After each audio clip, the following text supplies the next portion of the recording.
Are you tired of wrangling too many vendors and tools just to keep your network running? Meter reimagines networking by delivering everything hardware, software, support in a single integrated stack. You get performance, control, and security without the complexity or wasted resources. Thanks to Meter for sponsoring. Go to meter.com/NAN to book a demo now. That's meter.com/NAN.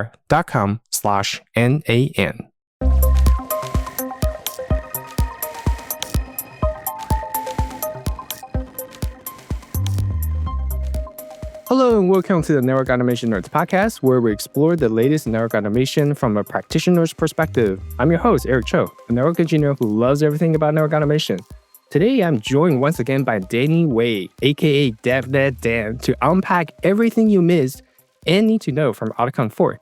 This year, AutoCon 4 has a heavy focus on AI's role in network automation, as we'll talk with Danny in just a little bit. And Danny was there in person, as was I. And I had already blogged about this insight and is here to break down in audio form for our listeners on the trends, the takeaways, and the moments that matter to network engineers. Ready? Let's go. I'm excited to welcome back. Danny, how are you? I'm good, Eric. How are you doing? I'm good. Still recovering, like 4 months later, still recovering from AutoCon 4. Yeah. No, it was a great event. There's definitely a lot of people. I mean, that event keeps growing. So, but it was great to run into old and new friends there. Yeah, I think this year, because you were there in AutoCon 0, right? Which we'll maybe briefly cover a little bit. But this year, I remember AutoCon 0 was around, Scott said was like around 200, and this year was like 700. And he actually broke down the number in one of his either tweet or LinkedIn posts that the number just kept on growing. And this year, it wasn't because people like don't want to come beyond 700. It was because the venue had a like capacity, right? Like the fire code capacity or whatnot. So they have to like cut off some time. So yeah, definitely grew a lot. Yeah. So to begin with, since you were here on episode 47, even before this podcast moved to packet pushers, so I feel like we need to discuss a little bit on what have you been up to, and we'll leave the kind of longer background context intros back to 47. We'll have a link in the show notes, but just tell us what's been up since episode 47. Now it's like episode more than 110. I'm sure. Wow. Yeah, it's definitely been a while. Yeah. So a lot on the personal front. So I guess one of the biggest things is I published a Cisco Press book with John Capobianco. That was awesome. Yes, very interesting experience. Yeah. Thank you. Yeah. So it was a great experience. I mean, John had some experience publishing a book before, but kind of going through this process with John and the team over at Pearson was really fun.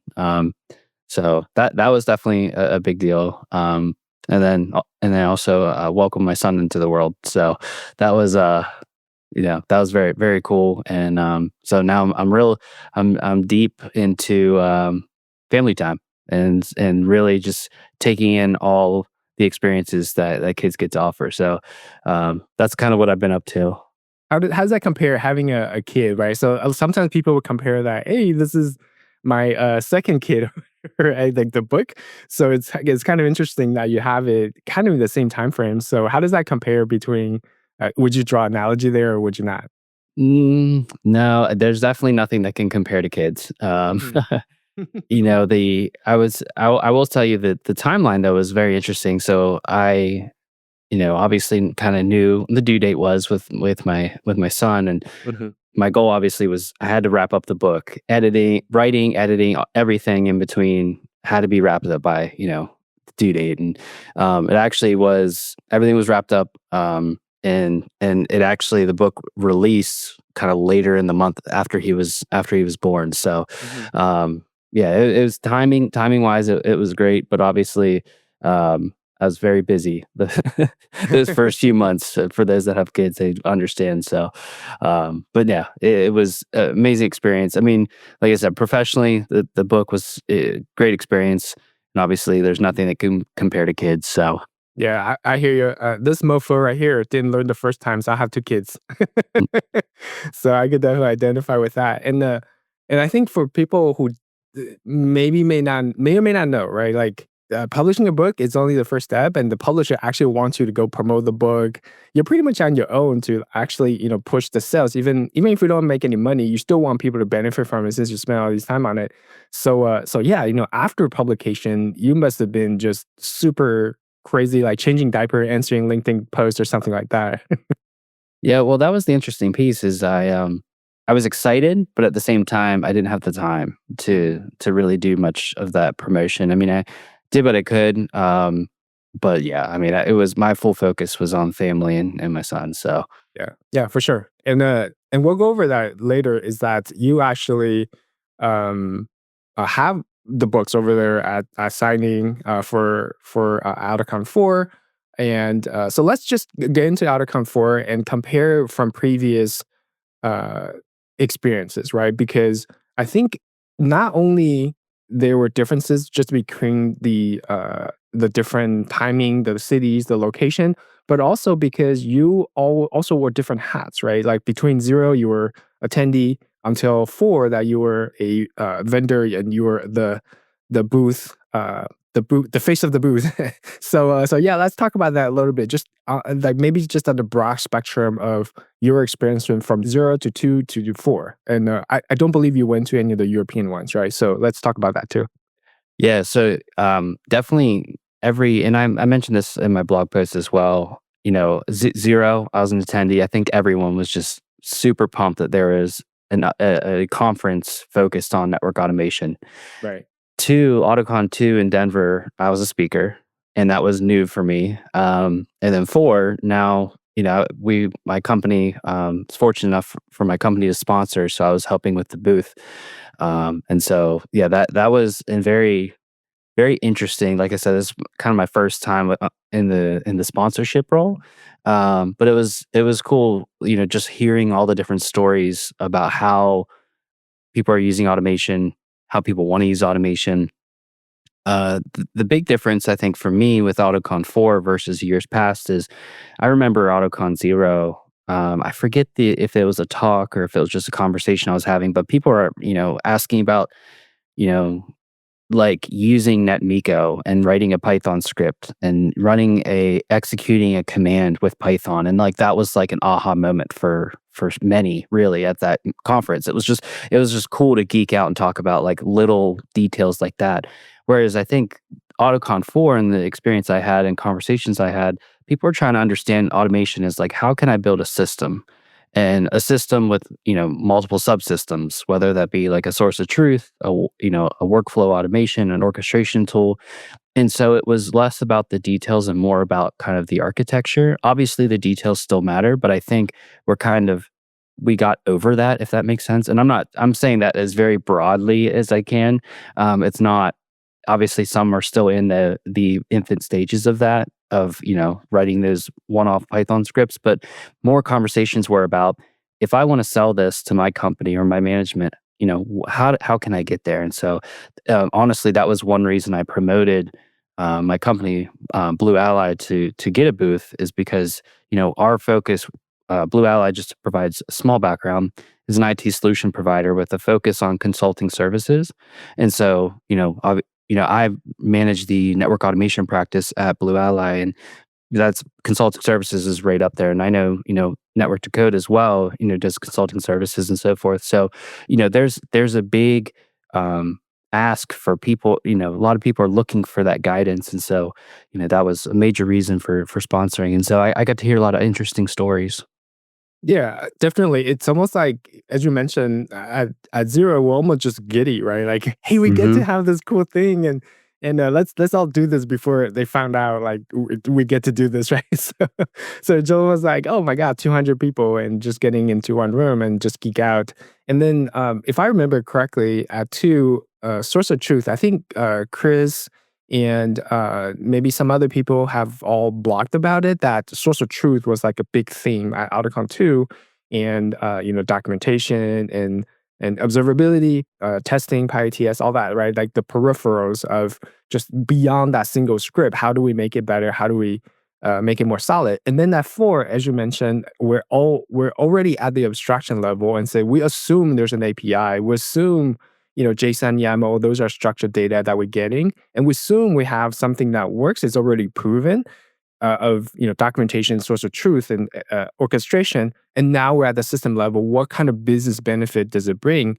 And if our listener haven't been there or not aware, this is the first year that AutoCon also broke out into different tracks, right? So there's the advanced track, there's the normal main track, and you would talk about it. I saw your notes, which I really did want to dig into, was the business leadership track, right? Like, as you mentioned, how do you sell it to management, the business benefits, how do you translate those into technology benefits, translate technology benefit to business benefits so you could get that budget.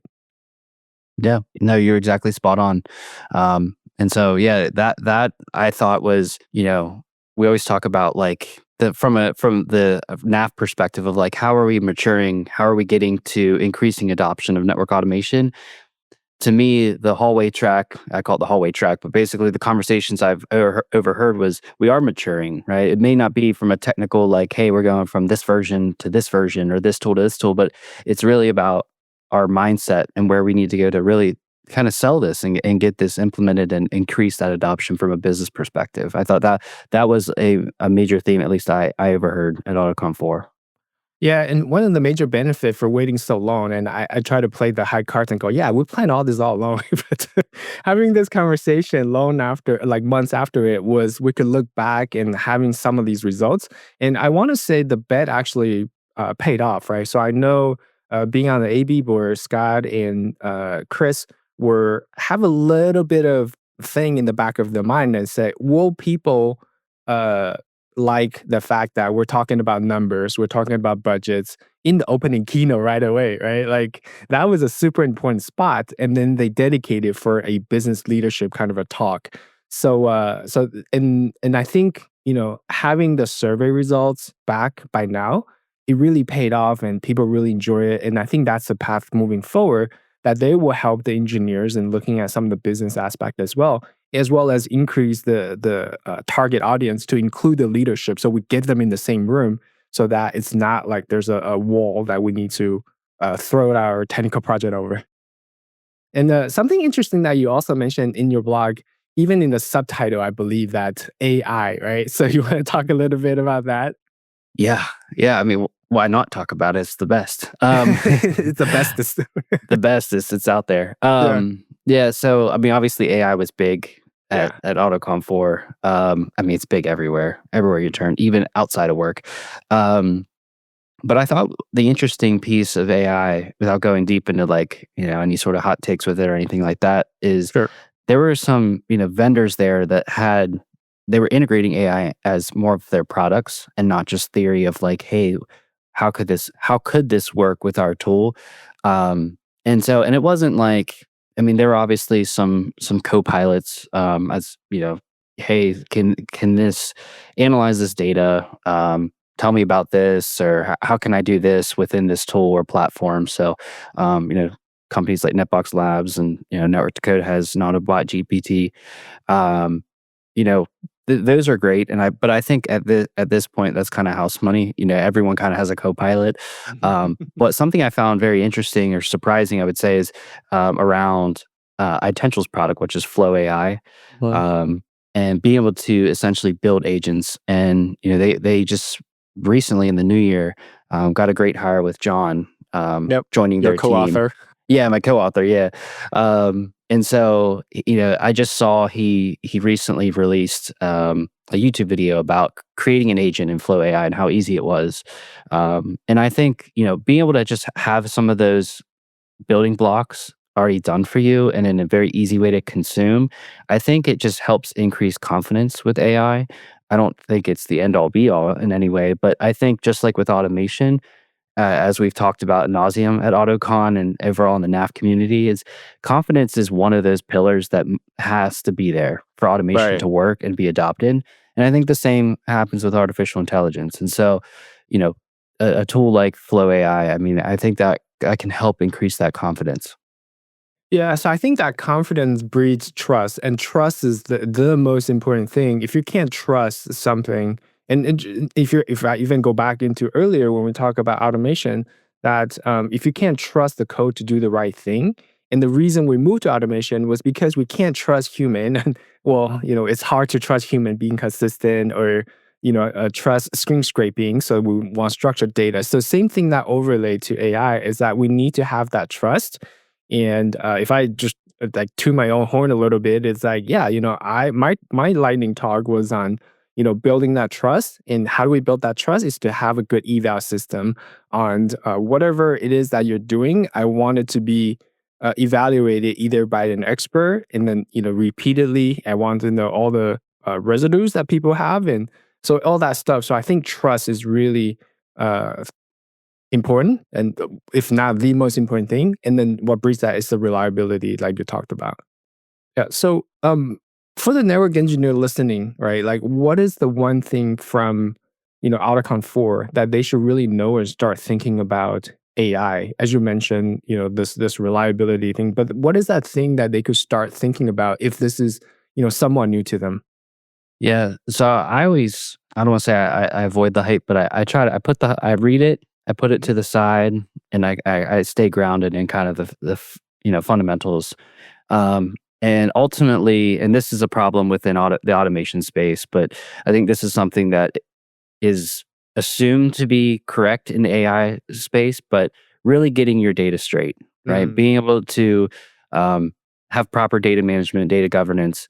I'm thinking of your source of truth story, right? Whether it's obviously Netbox is a popular one, but InfraHub, Autobot, but getting all your data straightened out and be able to provide that accurate context to whatever that is, that AI agent, whatever that is, that really needs to just. And I know it's very boring. It's not exactly the most exciting topic, but something, and we'll probably talk later about it. Is in the closing keynote is it was people and data were kind of the right. foundations to building this automation maturity, and so really just focusing on the data, making sure that you got that straight. And then more importantly, you kind of have a process to keep that organized and keep it accurate.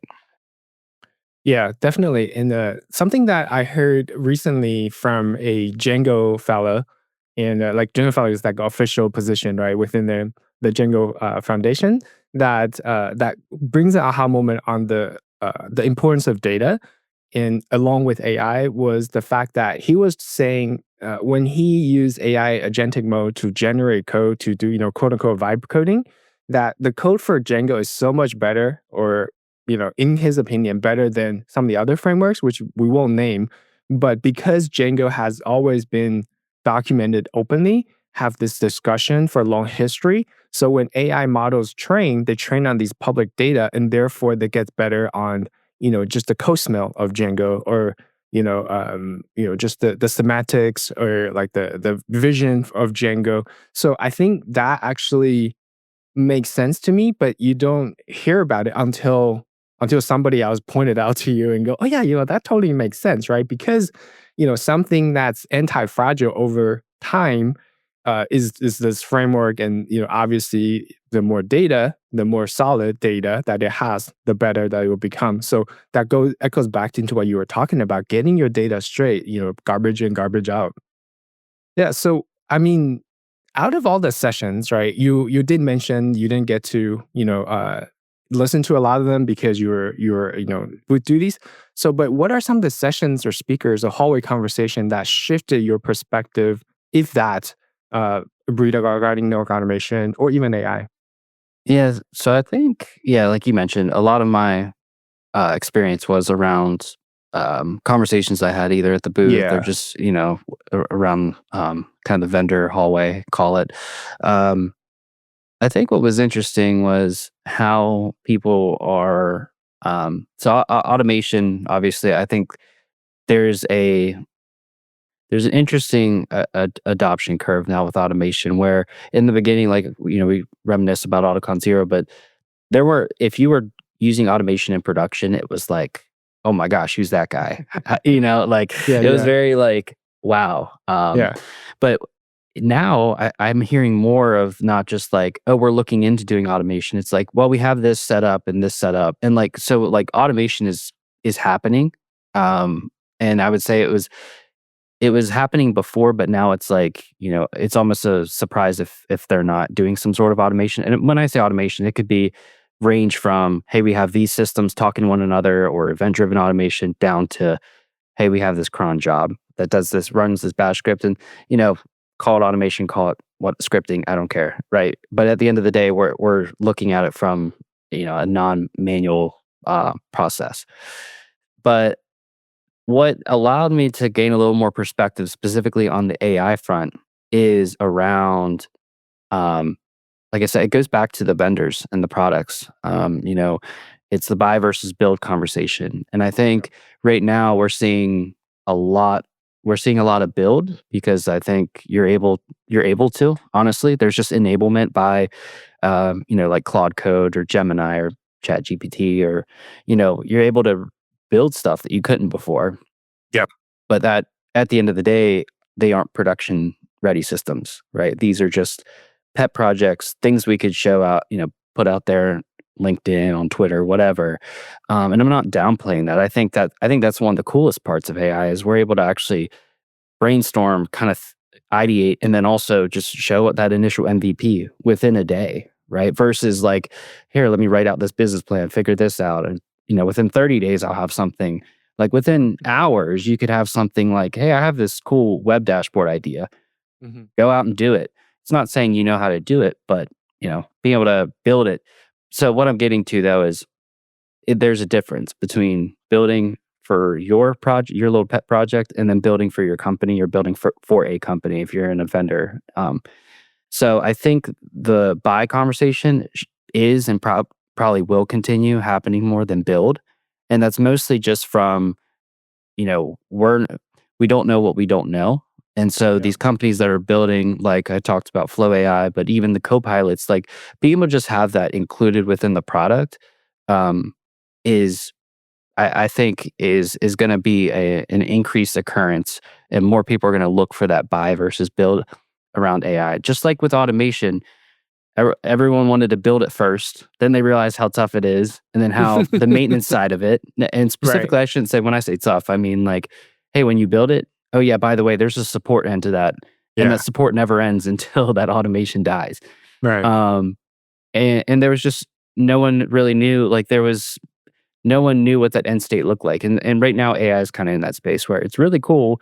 We see the value, but you know, relying on vendors for this, if you're looking to adopt automation, or I'm sorry, AI, I think relying on vendors seems to be the trend. At least, like I said, for the conversations that I've had.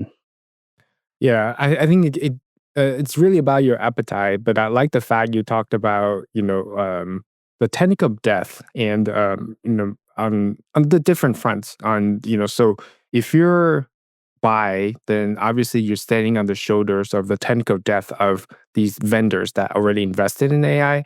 And if you're building it, you're gaining those knowledge, but at the same time, uh, you're spending time. So that actually slows down your actual time to value. So your company needs to have the appetite of that time to value, and we could kind of discuss what that means for time to value, right? So the knowledge that you gain is in-house knowledge, and so those are valuable as well. It's just like they're not producing revenues, internal or like external chargebacks or whatever. So yeah, it's kind of an interesting conversation. And I'm wondering, what about these technical depth? From just the different previous autocons, you did mention people are more sophisticated. They're looking at a system level. But do you attribute that to the maturation of the industry, or is there something else that you see happening that just kind of get people from scripting to system level thinking now? Yeah, I think it's just natural maturity. Like I Okay. said, it is nothing. Not everyone is there, right? Like I said, I'm saying this from my experience, and others may have different experiences. Like, no, I didn't hear anything about system level talk. Everything was about like, how do I write this script or do that? Um, but a lot of my conversations being kind of in that architecture system level spaces, I think NAF has definitely helped. So definitely shout out Chris and Scott, because Mhm. NAF, the community, all the AutoCons. I mean, I think that has helped tremendously because it's not just about the presentations, but it's about the people you meet and realizing, hey, there's other people out here that nerd out with automation, and sharing those stories and things we're talking about right now. So NAF I think has helped that a lot. But the vendors, right? I mean, there's more vendors popping up in the space, but also the vendors that were at AutoCon 0.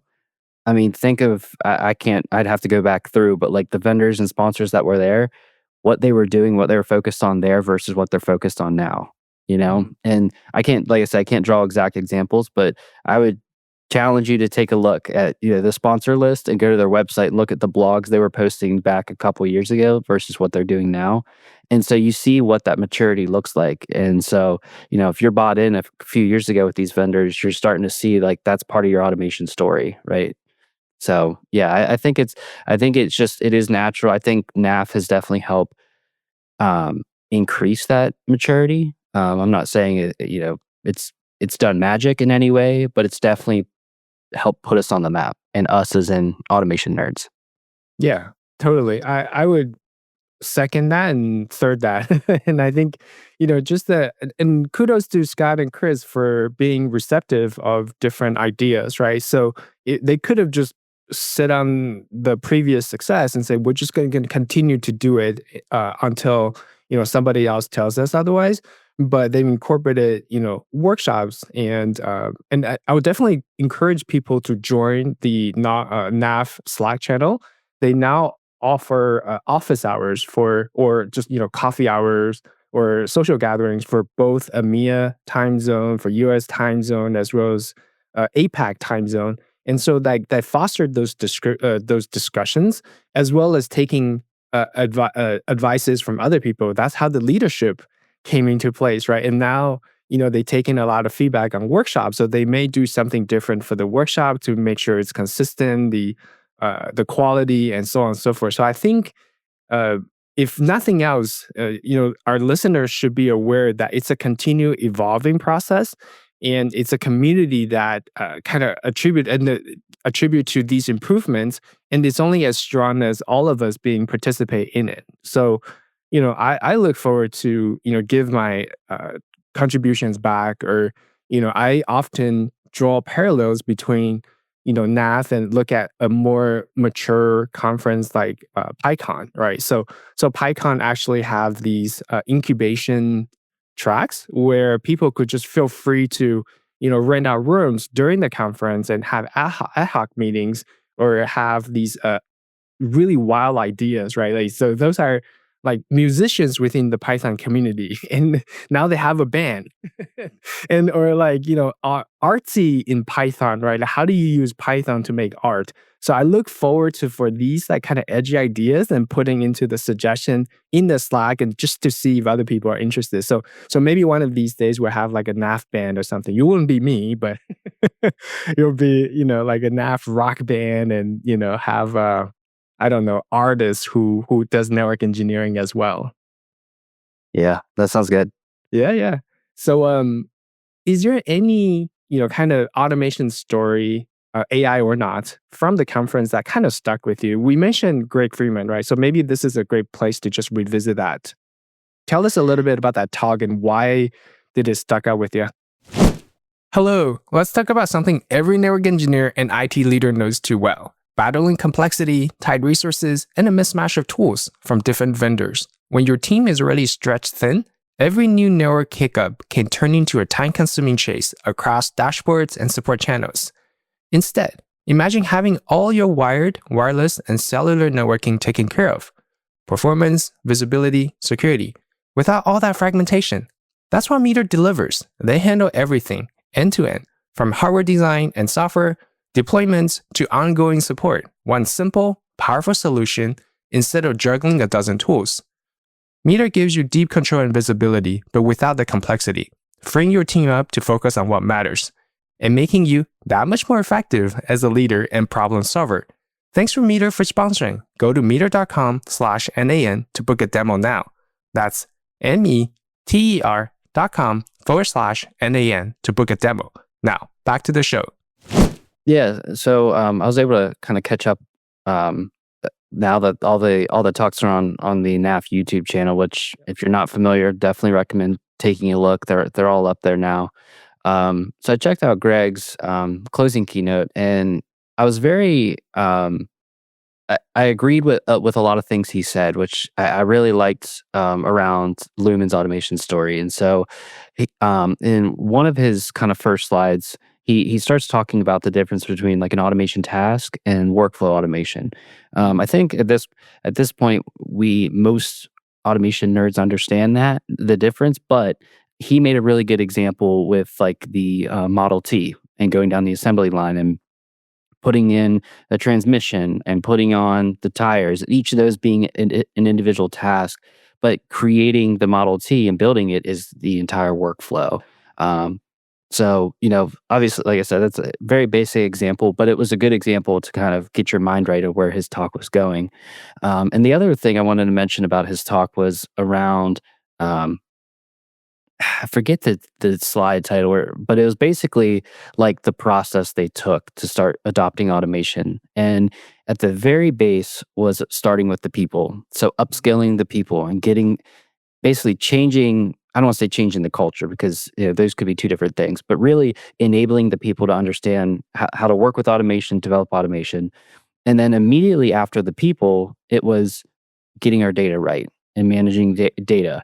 And like really at the core of it, is very boring, right? Data management, but it was a heavy focus on let's get that source of truth established and be able to, whether we go out and write Python scripts, Ansible playbooks, or we have AI build us or develop this code, we still need that context, right? Of that source of truth or our systems of record. So I thought that was very, very cool and very interesting that, he started with the people and then moved right into data. There wasn't any sort of, hey, let's jump right into this tool. Hey, let's, build out this whole workflow as an MVP. It was, let's start. And like he understood it was a process. And the fact, really, really honing in on workflow automation, I thought was key for that talk. Yeah, I remember that because what I also remember was he was talking about how they have. Oh, so by the way, Greg is from Lumen, right? So Lumen Technology, if you're in different parts of the U.S. or other parts of the world, they're actually service provider, and they're like tier one service provider. They have dark fibers, they have like everything, voice over IP, and fiber optics and WAN and all of that, right? So there, in fact, where I live in Seattle, our football field is named after his Lumen Field. So go Seahawks. But what I was trying to get at was, he talked about how they know an outage, like a fiber cut, before the construction crew knew. Right? I think so. That has to do with the accuracy of data, where you used to live in like a Google Earth thing, right? And then so they plan it out, and it's really difficult to abstract that, and a human needs to go in and map out like the fiber path, even just to give quotes for customers and all of that. But now that they have these data inside of a system, and now they could have a multiple usage of it. And one of them was, hey, you know what? We noticed an outage. We called the construction crew on site. Go, did you guys work on like Fifth Avenue? And they were like, how'd you know? And go, because we saw like the fiber outage. And so that was an amazing thing to see. And that was just one example. So I think, you lay down the foundation. Yes, it takes a while to, have a solid foundation, but once you build on that, then you could have multiple use cases and beautiful buildings. And if that was not intriguing enough, just go look at the video. Like initially, he actually have an AI Greg talk about things in the beginning. And so I thought that was pretty tripping too. Did you see that or no? Yeah, yeah, I did. At first, I was confused, but then he came in on the stage and explained, and I was like, okay, because I didn't understand why he was calling into it. I'm like, wait, these are live. Why Yeah, why yeah, is it? yeah. So You're right here. Why are yeah, you like it, pre-record it it? took me. Yeah, it took a second. Yeah, yeah. It wasn't like Boston Dynamics, like it just for you or something. Right, Um, right. so let me ask you also this, right? Because you mentioned the community a few times, and so how has the events focus or the community changed since you first attended? Because I'll be honest, I attended 2 and 4, but I didn't attend uh, any of the European ones, nor did I attend Zero. So from your perspective, how has the focus changed, or how has the community changed? Either one, the Yeah, trends. yeah. So I think this year was I mean, last year there was a couple talks. I mean, when I say last year, I mean AutoCon 2. Yep. Whenever I was talking, like, um, Dwan was there, Dwan Lightfoot. Yep. Him, trying to think of the others. Or I'm sorry, Phil Gervasi. Yep. There were others that had some AI talks at AutoCon 2, and it Right. was just kind of just the start of us, like, okay, kind of feeling it out. This year, AutoCon 4, definitely different. A lot more talks on AI. Um, Honestly, whenever I first saw um, the schedule and saw all the different talks and the titles and so forth, it made me a little nervous of like, hey, is this kind of turning into just a conversation and a conference about AI, right? Are we just following the trend there? Right. And maybe others in the community would agree there too. But once I got there and understood, like, okay, this isn't just like, hey, we're all going AI. It's more just, here's art of the possible, but we're still having conversations around, traditional automation. It's not just all kind of pie in the sky. We're all up in our ivory towers talking about AI and how great it could be. Mhm. There were some solid use cases. There was ways that you can imagine, like, okay, if I could take that and apply it here, right, within my team or within my organization. So it ended up being a decent balance. But the way I took it, I mean, going back to what I was talking about earlier, besides kind of the AI, and like I said, I think that smoothed over once I got there, and I felt better. And it really was the conversations with the people. And so, like I mentioned, it was less about how do we do things, like, hey, how do I use Napalm, or how do I use like X, Y, and Z Python library? And it was more about, well, here's all these tools that I've either, toyed with in a lab or we have running in production, and really looking at from a systematic approach. And either, we have these products and we're looking for help. And like I said, this is more from the context of I was at the booth, and so, consulting services was top of mind, and we were talking about, hey, how can we help you? Yeah. Um, so a lot of times it was like, okay, well, what systems do you have in place? What are you looking at? Are you evaluating tools? Tool evaluation was another big deal, right? It Yeah. was like, hey, automation's going to happen, and that was one big thing. Like AutoCon Zero, it was like, it'd be really cool if we could do this. Now I feel like everyone is doing automation. Everyone got the sign off. Now they're figuring out, like, what are the different tools, and what's the, from a system level, how are we approaching this? And so, I think ultimately automation adoption's been increasing, but now we're starting to see more investment, which is very promising. Yeah, I agree. And I was stopped multiple times by people and asking about my opinion on the difference between, say, orchestration versus source of truth, right? Or like orchestration versus storage, or what are these drivers that we're talking about? So there's still definitely a tool evaluation component to it, but at the same time, it never gets stuck with just one tool. Is what is this outcome I'm trying to achieve? And I think that's the biggest difference for me as well, is just people are looking more at the outcome and have that confidence and say, there's enough use cases out there. I'm sure if I just spend enough time on it, it will get solved. But what doesn't get solved is my particular use case, is my problem. And how does that fit into this picture that they painted from the architectural perspective? So definitely, you know, um, I would agree with a lot of things that you just said, and I also want to uh, point it out that AutoCon 2, Jeremy Schulman from Major League Baseball, gave this great talk, and everybody gave a really high rating on how they use AI, selector AI, to do the automation, and it was amazing. But that was only one of the few. And back to what you were talking about in AutoCon 4, there's a lot more use cases like the Lumen technologies and some of the other, John's talk and workshop, and Cisco's workshop, and their talk. I don't know if they have a talk, but definitely the workshop as well. So yeah, I think a lot of these kudos to that. But I also, just one thing, if I may hijack our conversation a little bit, I want to give kudos and definitely a pat on the back to Andy Laptaf.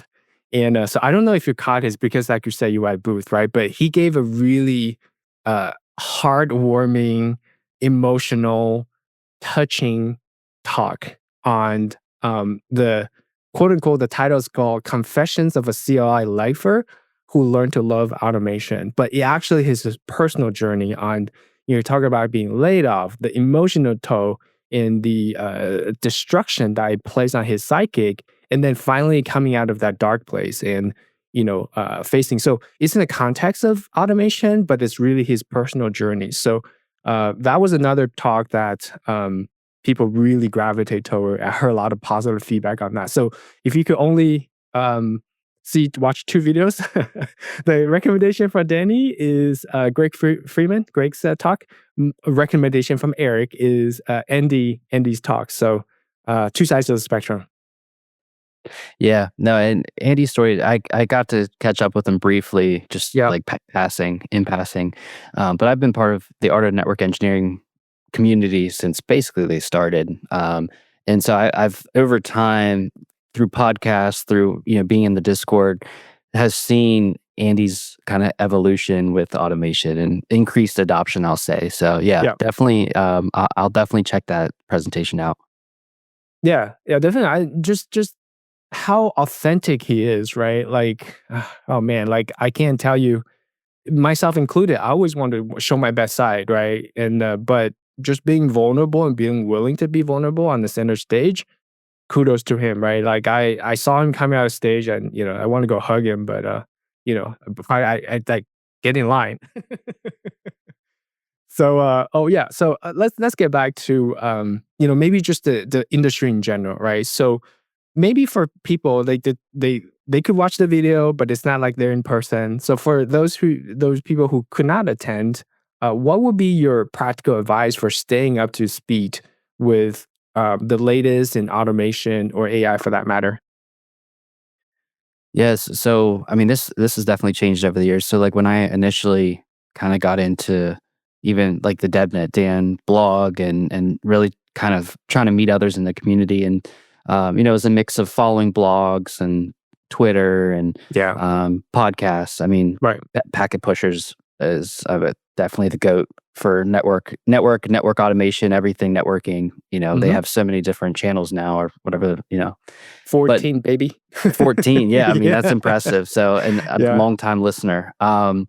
So but at the end of the day, it really boils down to kind of two initiatives. Is one, getting involved, right? So, I mentioned how I initially got involved, but like nowadays, there's so many Slack channels that you can join, community Slack. So, you mentioned NAF has one, Network to Code, I believe, has one. And then there's a Net Dev one, which I believe is more around Netbox or Netbox Labs. So, I mean, those are three that I'm aware of, that I'm a part of. I'm sure there's more. Don't get me wrong. And if you can't join Slack for some reason, there's a bunch of Discord channels out there, or free Discords, and all of it's free, by the way. And you get to interact with people like Eric, it's awesome. But yeah, so a mixture of getting involved that way, having those conversations. Sometimes you could just be a lurker, if you would just want to see like what conversations, meeting people that way. But I would say most people in those Slacks and Discords that always open to have conversation and talk, and mixing that with like YouTube and Twitter and so forth. So I think there's many ways to connect nowadays. I'm always one to be open to conversation, especially about automation. So yeah, I would say those are some ways to getting involved. The second way I would say is, to continue exercising your automation skills is around building. You can talk about it, you can read books, you can read blog, but really trying it out in your own home lab. If you're just getting started, you could start and do everything basically on your laptop. But you could always buy like a used server on eBay. That's kind of how I started, and that's how I've continued building, whether it be a lab and like EvenG or CML or something like that. But yeah, Container lab. container lab. Yeah, Yeah, no, yeah, I yeah. mean, yeah, it's building your, your virtual network or trying out new tools or libraries. If you ever want to try Ansible, for example, or I mentioned NetMiko a bunch of times, but like trying out like a Python library, like just doing it. Because you really won't know and get that feeling of like, okay, I understand this unless you do or build something. So, and especially, I mean, we touched on earlier with I mean, you could, as the kids say, you can vibe code, you can do whatever, and get started and see something working, whether you understand it or not. You can see it working, and reverse engineer from there. I mean, however you want to do it, there's just so many options nowadays, to get started. Yeah, I like that. So get involved and get started. And one thing I would, kind of tap on the get started building part is just to have fun. I think a lot of people have this predetermined vision on, things I'm gonna build is gonna like change the world. Or like it's gonna at least be useful, or I'm not gonna be embarrassed by, somebody else looking at it. And that's all good. And if that's your vibe, then go for it. And but for me, I would just kind of recommend to people to have a more lightheartedness toward the things that you built. Yes, that eventually this might be something that you make money out of, you sell, or you present it to your manager. But if you just have that mindset of having fun and having this just thing like I'm just at the bar having a beer, and then we like start thinking about like brainstorming, wouldn't it be nice if I could just like make this beer green or something like that, right? So I think I like that approach, so that it doesn't hurt your feeling, or you don't feel like you fail if it's not something that turned out to be. So that has always served me well, is just try things out, but with the lightheartedness, right? Like, I don't know, make a meme and just go for it. And if even if it's not something that you could present to your future spouse, at least it's something that you lessons that you learn, right? Next thing you do will be awesome and great, and of course. So I like those two advices on just getting involved on Slack, on Discords, and start building with the barrier to entry is so low now. And yeah, kudos to Roman on Container Lab. I just have to throw that in because I'm very impressed Yeah. by Container Labs. And I definitely should mention, yeah, Roman, and yeah, the Container Lab is awesome, and I would suggest that's probably where you want to start, Container Lab or Net Lab, right? But I want to make a comment. You mentioned about building and having fun with it. One of the first ways I learned Python was I didn't read a book of like how to get started with Python and do like the hello worlds and the tutorials. I ended up reading like, for example, like how do I SSH to, a device or SSH to a server? And then I found like Paramiko. And then I figured out what NetMiko was. And through examples, I started building. And then I went back through it like this, like, okay, this is how to build a class. Like I did it very backwards. But the reason I'm saying this is because a lot of people, when they're trying to learn how to code or programming, it's like, okay, what books do I need to buy? Or like, I get 50 pages into, learning Python, and then I get bored because I'm tired of building arrays of nothing, or, building a lemonade stand. Like, Right. don't do it then. Yeah. There's plenty of code examples out there from people like us, or, even like the Cisco's of the world, and you can go on like devnet repositories and so forth, and there's so many examples of how to interact with devices or network controllers or whatever your use case is. You can almost start at there, and honestly, I mean, at this point, that's how I kind of started, was taking end state or build towards something, not knowing how I'm doing it. But now with AI, have a script that's already built and have AI decompose it for you Yeah. and tell you what everything is. And then you might learn like, oh, here's a Python class and here's what methods are. And it's a little different of learning. You're not starting at the bottom and building up. You're kind of starting at the top and building down, or kind of drilling down.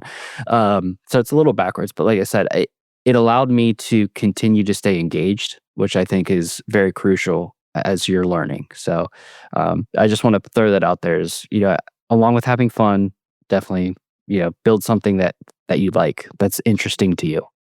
Yeah, and that would keep you going, and have small wins. And I would say that's part of I guess the advantage if you decided to buy, is that you get that win really, really quickly. But at the same time, you're solving real problems. So let's just say you're doing API call to ACI controller, whatever, right?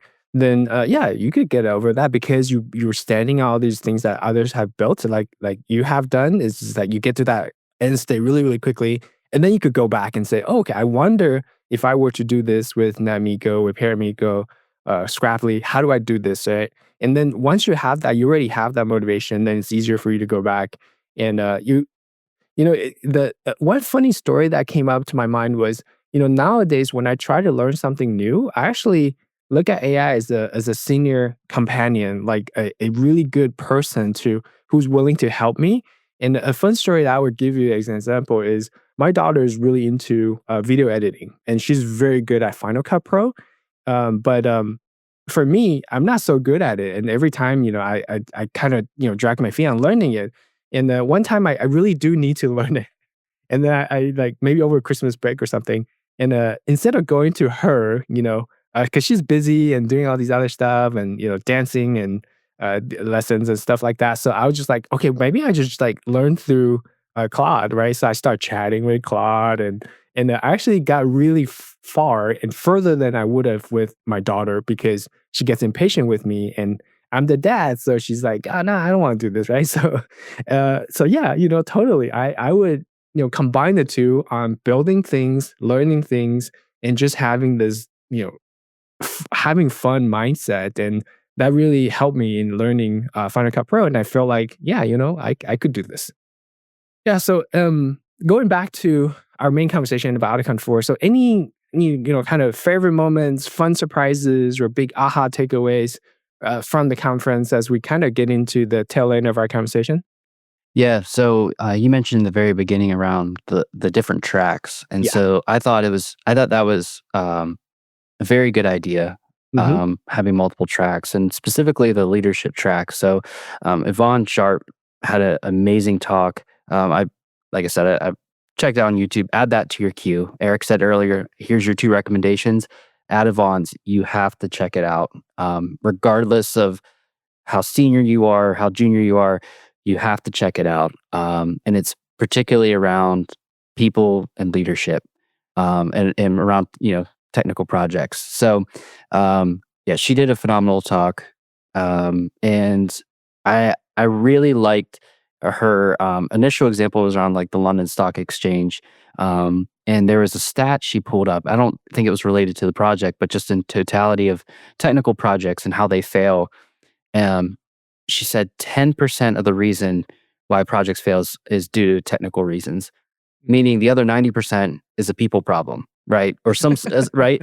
And so um, I thought that was very interesting because so especially in our in our little world of network automation, we all focus on like what's the best tools, what's the best this, what's the best that, and we don't really see it, take a step back and just look at it from a people perspective. And so like I said, I won't steal her thunder. The talk was awesome. Definitely recommend checking that one out as well.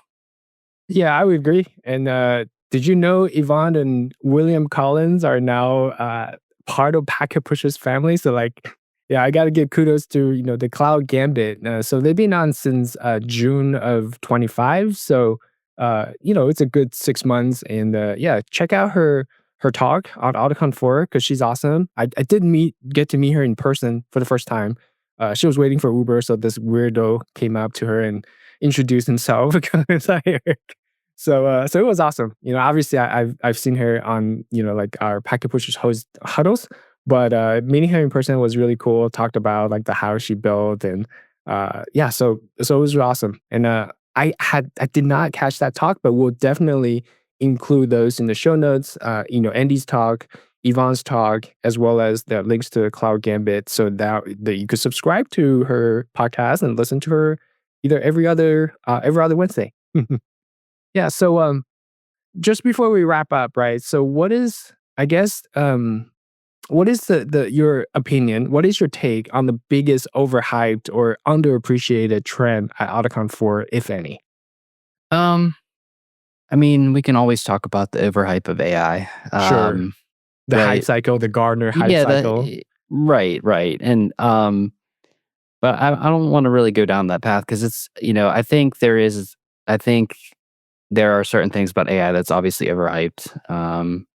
But I think what really kind of stuck out to me was at the end of the day, we were still talking about some of the I want to say the basics, but getting our systems straight, right? Understanding the necessities of kind of what can potentially, those AI agents or, whatever that might be, will be running in the future. So, there's conversations around like the MCP around, the model context, the protocol, which I'm in no way I'm an expert at, but, being able to kind of build and be more deterministic with MCP, I thought there were some very interesting like examples there. So, I would say what was underappreciated Yeah. at AutoCon 4 was, um, going back to my boring point of data management, Mm. um, and data governance. So there's a maturity around your data governance, and so Right. because at the end of the day, if it's not your automation, it's definitely your AI requires that context to be more deterministic. And that really is I think what will make or break AI is specifically in infrastructure automation is having that deterministic output. And I know the joke right now is like, you want a deterministic output, take a look at this really cool thing called a shell script, right? Because you can code it and what the output could be. Right. Pen, But pen to paper.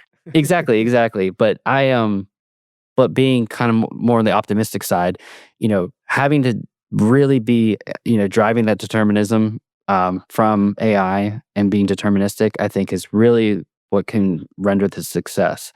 And so that the only way that's really, possible is to be more deterministic is to have more data, more context. So getting your data straight. I know there was some conversation, hallway conversations around data, source of truth. Being in the network to code side, not a bot, network to code, or I'm sorry, Netbox and InfraHub, like those are the kind of the main sources of truth conversations.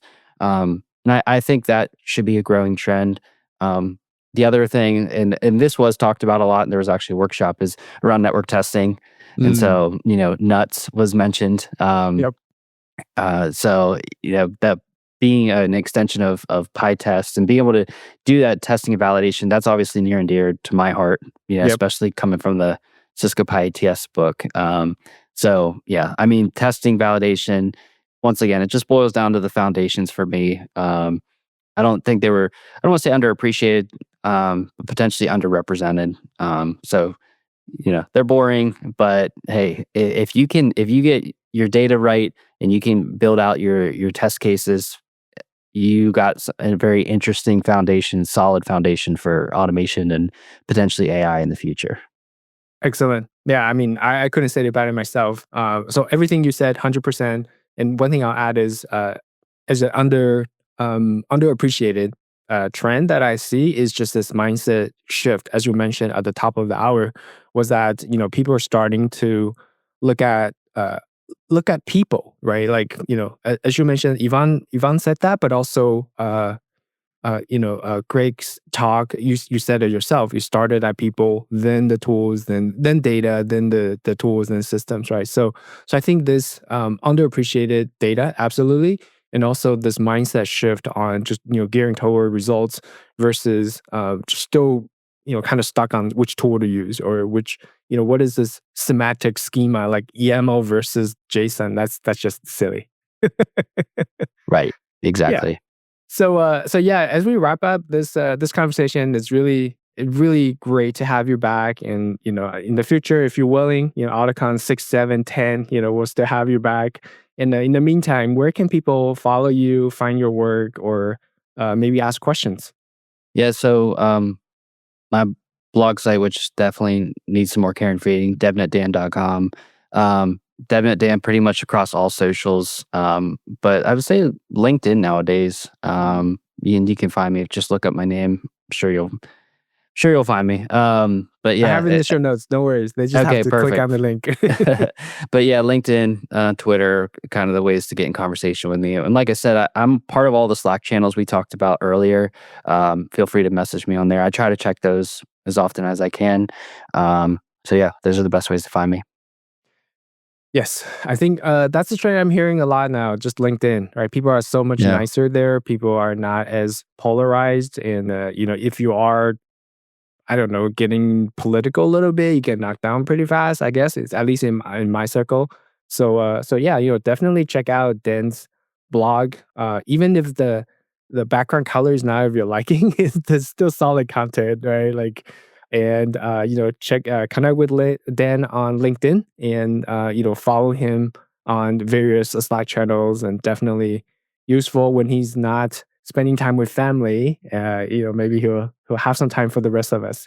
So thanks again, Dan, for being here. Really enjoy our conversation, and have a good one. Thanks, Eric. Thank you for listening to this episode of Network Automation Nerds. Do you have any feedback for Network Automation, our guest Dan today, or this episode? Please do send us some follow-ups at packetpushers.net/follow-up. We want to hear from you. And check out the website, packetpushers.net, to find other network engineering-focused blogs, newsletters, podcasts, YouTubes, and so much more, all for free. And if you joined this episode and found it helpful, I really appreciate it if you could take a moment to leave us a review wherever you get your podcast. Your review helps other network engineers discover the show and keep us motivated to bring you more great content like this one. We thank you, the wonderful listeners, for your support. Last but not least, remember that too much network automation will never be enough.